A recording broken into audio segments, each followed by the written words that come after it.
All right, so in this video, we are going to inoculate this bag with spores or with live culture. Put on some gloves. The very first thing that we're going to do is we're going to completely sanitize our working area. You can use something like Lysol as a disinfectant, or what I prefer is isopropyl alcohol, which is inside of this green bottle here. So I'm just going to spray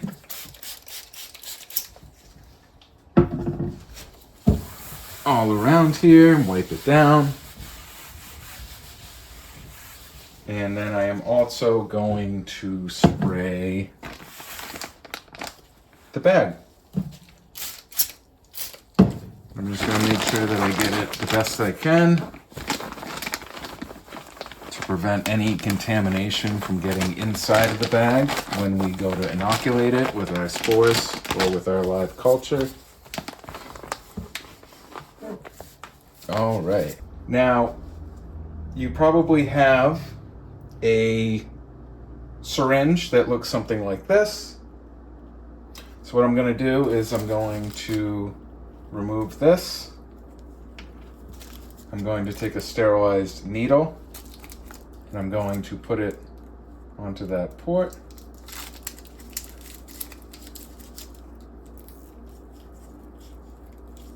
Just like that. Now you should also have received one of these. These come with a lot of syringes. If not, you can use isopropyl alcohol and a paper towel. But what we're going to do is we're going to take the alcohol pad. I like to lay the bag down like this when I'm injecting it. This allows me to really sanitize that self-sealing port that we're going to be injecting the needle into. And then I also like to get the needle as well. I'm just gonna sterilize the needle.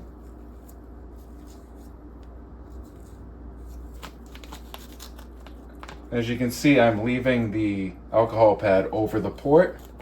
And when I'm ready to inject it, I lift it up and stick the needle in, just like that.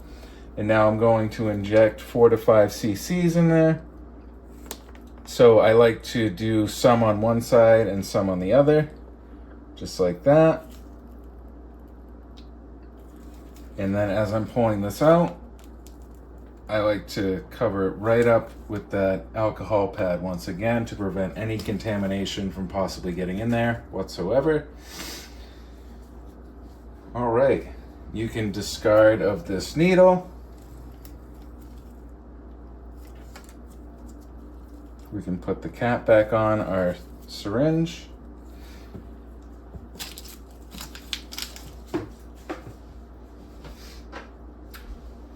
Now it's important you should have some pooling at the bottom of the bag, which is probably not going to show up on here. But what you're going to want to do is you're going to want to, first of all, I don't know if I made this clear enough, but when you're injecting this port, you want to, even though the bag is on its side, you want to make sure that you're going only into the grain layer. You do not want to put any into this straw layer or this dirt layer. You want to aim for the grain even though the bag is on its side like this. Once you tip it up, there will be pooling at the bottom of the bag where the liquid is. Just try to work that around the best you can. And the pooling will subside. Pooling is normal, especially when you're injecting, 4 to 5 cc's of liquid into here. But just work it around with your finger the best you can, and the pooling will subside. And now that bag has been successfully inoculated. The final step here is to label what the bag is, and these happen to be beach mushrooms.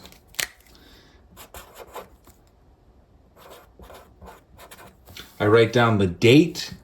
Today is 4/10. How many cc's I injected? So this was 4 cc's. And then I affix that onto the bag, just like so.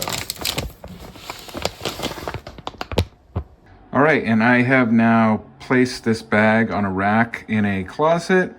As you can see, the temperature here is 71.6. And that is exactly where we want this, because as the mycelium is growing within the bag, the internal temperature of the bag can actually be 5 to 10 degrees higher than the exterior ambient temperature.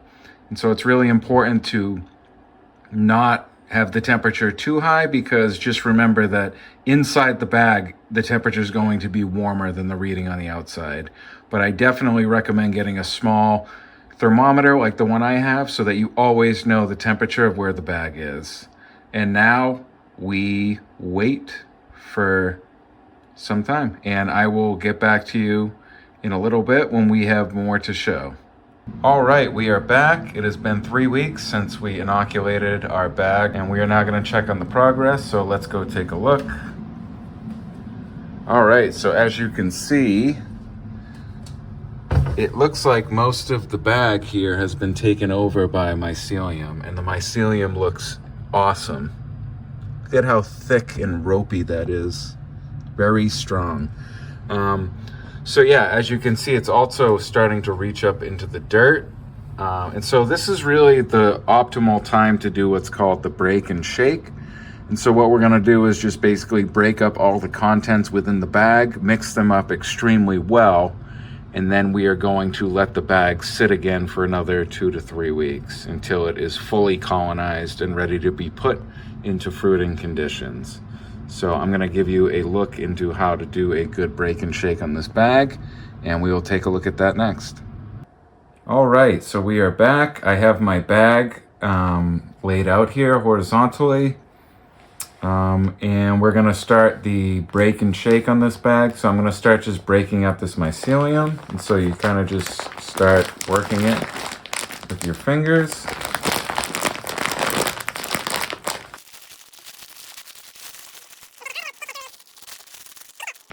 The mix is very important. I think it really has a strong determining factor in how quickly the bag is going to recolonize. And so you really want to spend a good amount of time breaking up all the little bits in there to start.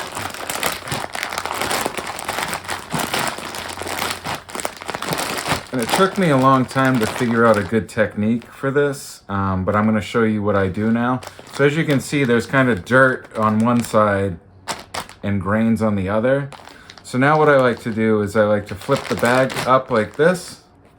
I like to press it down. Okay.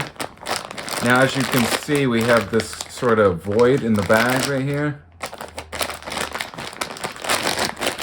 So just press it down real good, and then as you keep your eye on the grains here, you should see them start to make their way down. See that?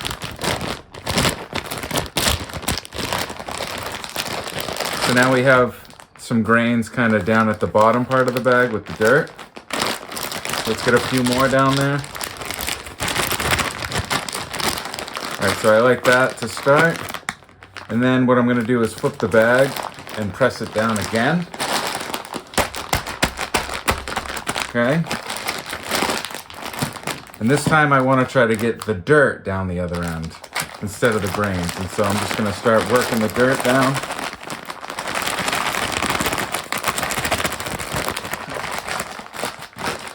All right.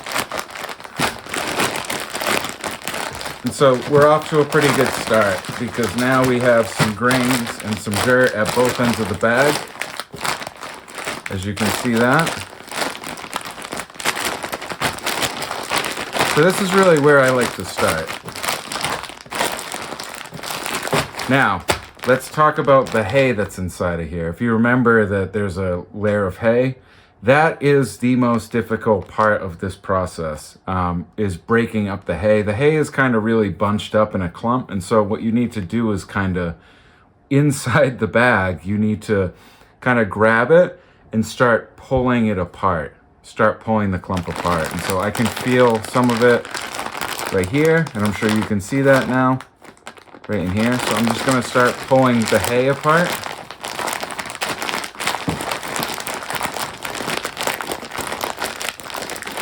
As you do this at home with your bag, you'll kind of understand what I mean by pulling it apart.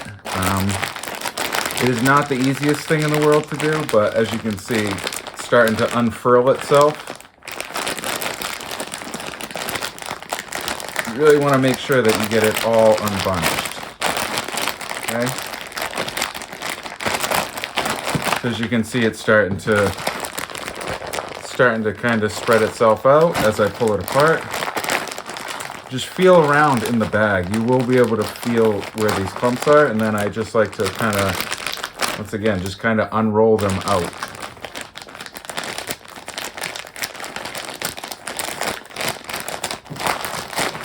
So as you can see, it's really starting to break up quite nicely now.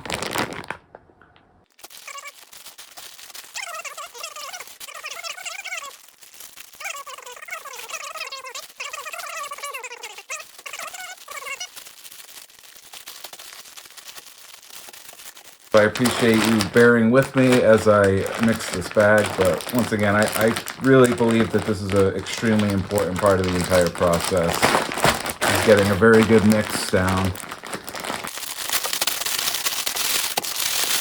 All right, so we've got a pretty good mix in this bag now, as you can see.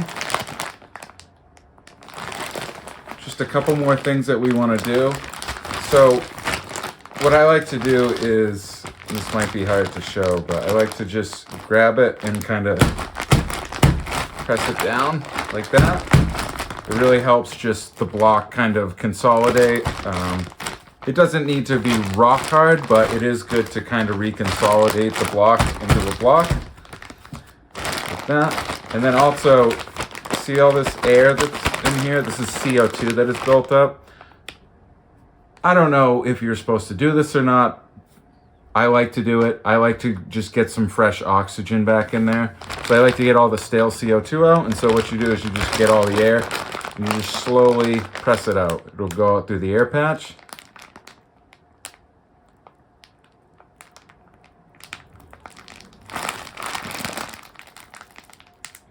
So now there's no air in this bag whatsoever. All right, and so to get some air back in the bag, what we're gonna do is just pull the sides apart like this. Back and forth. And that'll pull oxygen in through the air patch. We don't need to fully inflate the bag. We're just getting some air back in there. And I'm actually happy with how that looks. That is how the final bag should look. Just like that. So as you can see, it's all fully mixed. It is pressed down into a block. And we've got some fresh oxygen back in there so that more CO2 can build up. So this is ready to go back into our closet for another 2 to 3 weeks. And the next time that you see this bag, this will be completely white and ready to be put into fruiting conditions, which we'll do at that time. So that is how you break and shake the bag. All right, it has been just over 2 weeks since we have done the break and shake for our bag. So let's take a look, see how it's coming along. And it looks like it is now fully recolonized at this point. As you can see, the block is basically completely all white. And that's exactly what we're looking for. And so I think that it is now time for us to put this into fruiting conditions. And so that is what we're going to do next. But this is a fully colonized block about 2 weeks after our break and shake. And it is now time to put it into fruiting conditions, which we will do in the next video. The first thing that you always want to do at any point in this process is just always have some ISO around and some gloves. And I'm just going to disinfect my hands here and also just kind of spray some around the area. You want to make sure that there's no moving air around and that it's in a very still environment, just to reduce the potential for contamination. So the first thing that I like to do is I like to see where the surface is So as you can see, obviously this is where the top of the block is. And so what I'm gonna do is just take a standard ruler and I'm going to measure from the top of this block 1 inch up, okay? And I'm gonna make a mark on each side of the bag that is 1 inch from the surface. So there's 1 inch. And this does not have to be exact. It's just a rough guideline. Do this side. There's 1 inch. This side. Mark 1 inch. And this side, mark 1 inch. Now the reason that I marked 1 inch is because for this bag, I'm going to be adding what is called a casing layer, which is basically a layer of soil that goes on top. This is an optional step. You definitely do not have to do this and you will have just fine results without it, but I like to add a casing layer because I feel like it really helps lock in the moisture into this bag by sealing up the top.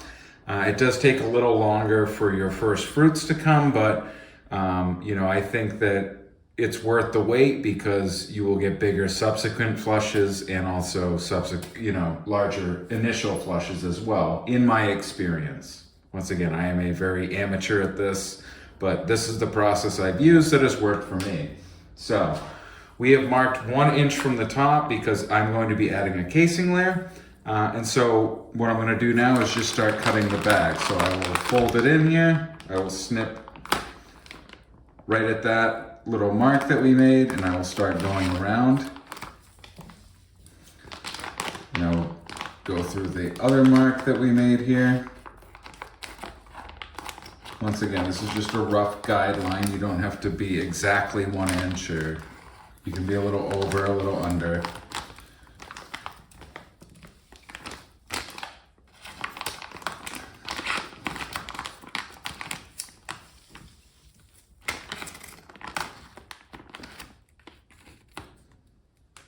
There we go. So as you can see, the surface is looking pretty perfect right now. I'm not sure if you can see those water droplets that are on there, but it's exactly perfect. Like I said, I'm going to be adding a casing layer on top, which is why I wanted to leave this little extra on the bag here. So that is our next step. I'm going to grab my casing layer.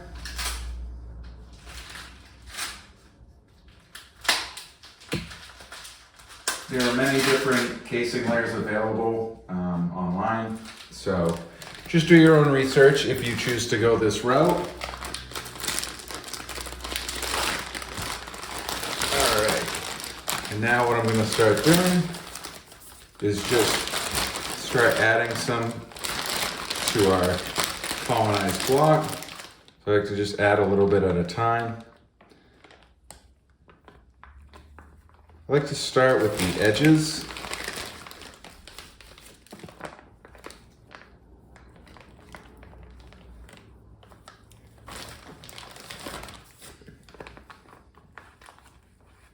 And it's important that you don't press this down because that could, do more harm than good. It could really suffocate the block. You want it to just be a loose layer of soil on top.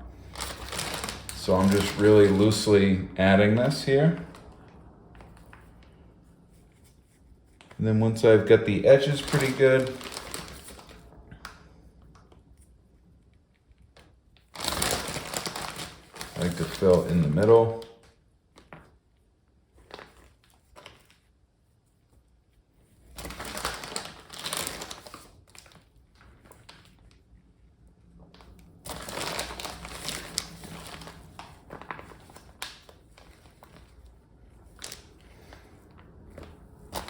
And you'll see over the course of about 5 to 10 days that the mycelium will actually leap up and start colonizing this top layer as well. So once again, it is just a minor delay, but I have found just in my personal experience that it is worth that initial delay just for bigger flushes in the growing process. So I'm pretty happy with how this is looking right here. gonna add a little bit more.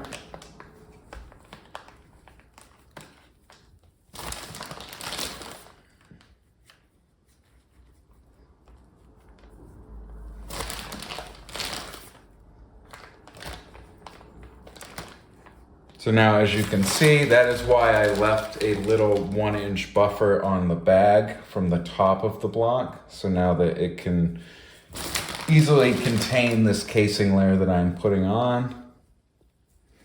And I think that looks pretty good.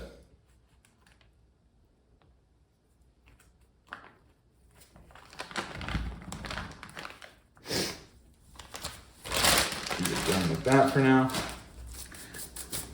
Now, I probably should have done this first, but I was so excited to shoot this video that I actually forgot. But I also highly recommend putting rubber bands around the outside of the bag. And I'll tell you why. It's because it prevents side pinning. So mushrooms will sometimes grow, you know, where you don't want them to when you're going this approach. So by adding these elastic bands, it eliminates any air pockets that can get trapped there, because that's really where side pinning can happen, is if there's air pockets in there. It's kind of the perfect environment that mushrooms look for. So we're gonna try to eliminate that where we don't want the mushrooms, and so that they all come up through the top. So I'm just gonna add some elastic bands to the outside. I like to put a few on here.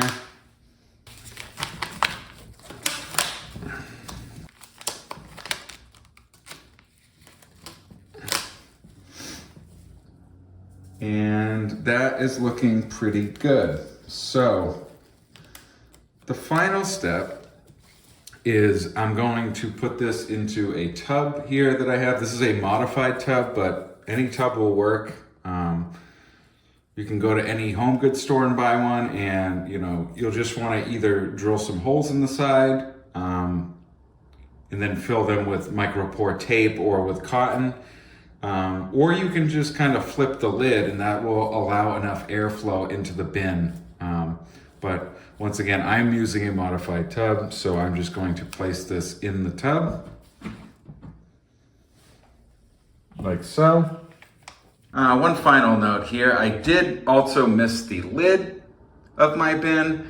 And for temperature, you're gonna want the temp to be anywhere between 68 and 72 degrees Fahrenheit is what I found to be the sweet spot for most varieties, but do your own research depending on what you're growing, because that can change. But as I said, for most varieties that I've grown, I've found that when it goes into fruiting conditions, that 68 to 72 degrees Fahrenheit is the sweet spot. In the next 7 to 14 days, this should be fully colonized. I will show you that once the top has been recolonized, and then it will be a matter of time before our fruits start coming up. So, all right, so this is 11 days after I've put this into fruiting conditions. I am shooting through the lid down on top of the fully colonized block. And what you see there is just some water droplets that are on the lid. But what I would like to show you is, as you can see, we're starting to get some pins that are forming here. See that? See if we can find any more. Yep. See that?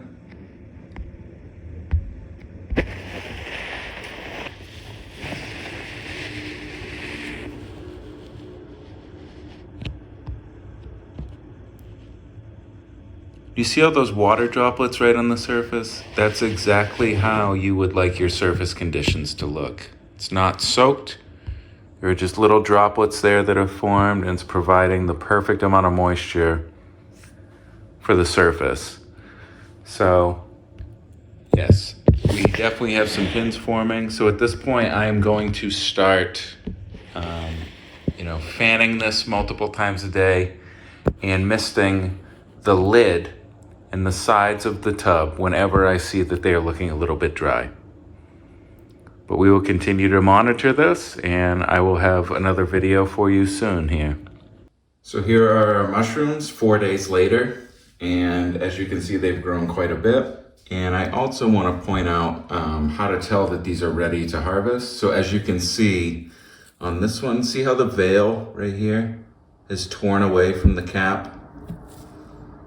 So on this one, the veil is still attached. Over here, the veil has come undone. Also over on this one right here, the veil has pulled away from the cap. And over here as well. And so any mushrooms that I see this on, I'm going to start harvesting. I'm going to just lightly grab it and I'm going to break it away from the block, like so. And then I'm going to take that and I'm going to put it into my bowl. That's really all you're doing though. You're just kind of plucking them. I like to do a nice little twist just to see if it'll go in a certain direction easier than another. And so that's all I'm doing here. I'm just checking which direction will cause the least amount of harm to the mushroom and to the rest of the block. I think I'm going to let the rest of these sit for now, because I still think they need a bit more time. So here's what we've harvested. And then we will come back and do the rest of the fruits, as they open. So you don't have to do them all at one time. You can do some. And honestly, plucking some of the bigger ones will allow the smaller ones to, obtain more nutrition and grow in size. So yeah, you can definitely, you don't have to wait until they're all open. And I would actually advise against that. So yeah, so there's our harvest.